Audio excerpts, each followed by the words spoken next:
جب بھی آپ کوئی کاروبار کریں تو اس کے ان پہلوؤں کو پہلے غور کریں کہ اس کاروبار میں مجھے جھوٹ تو نہیں بولنا پڑے گا،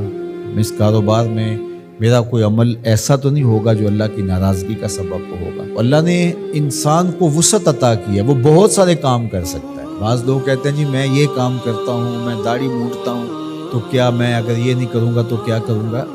اللہ نے تیری ساخت تو اس طرح نہیں بنائی ہے کہ اس کے علاوہ تو کوئی اور کام ہی نہیں کر سکتا۔ اللہ تعالیٰ نے تجھے بہت سارے کاموں کی صلاحیت عطا کر رکھی، اس لیے کوئی بھی کام شروع کرنے سے قبل اس کے سارے پہلوؤں پر جائزہ لے لینا چاہیے کہ کہیں یہ کام میرے لیے آخرت کی بربادی کا سبب تو نہیں بن جائے۔ تھوڑا مل جائے لیکن ستھرا، پاکیزہ، جھوٹ، مکر، دجل، فریب، تلبیس سے بچ کر کے کمایا گیا رزق مبارک ہے، اور رزق مبارک ہی بڑی دولت ہے۔ رزق وسیع اللہ عطا کر دے لیکن اس کے ساتھ برکت کی شرط ہو تو وہ برکت والا رزق وسیع بہت ساری رحمتیں لاتا ہے، لیکن جو برکت سے خالی رزق وسیع اور رزق فراواں ہے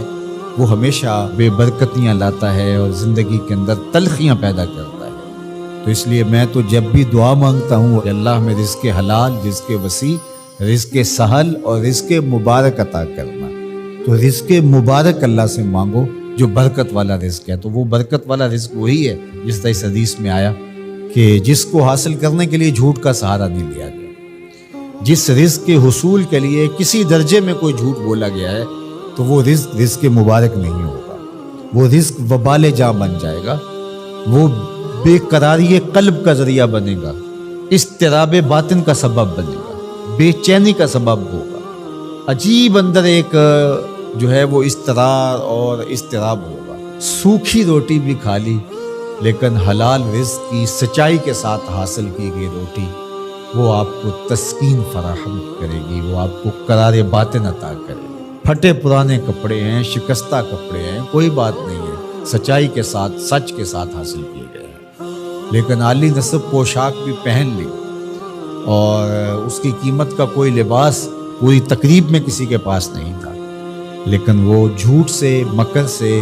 حاصل کیا گیا تھا، تو اس کے تارو پود صاحب لباس پر لانتیں کر رہے ہوں گے اور وہ قیامت کے دن مواخذے کا ذریعہ ہوگا۔ عمومی طور پہ مزاح میں لوگ جھوٹ بولتے ہیں، لیکن آقا کریم کے ترمذی نے بھی باب مزاح النبی بیان کیا، باقی محدثین نے بھی، آپ پڑھیے،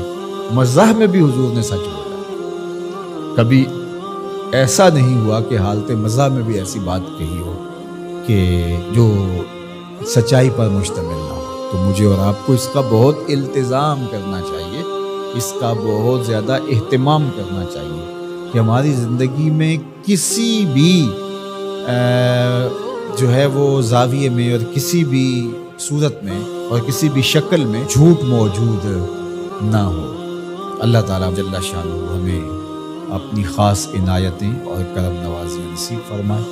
اور سچائی کے ساتھ جڑے رہے۔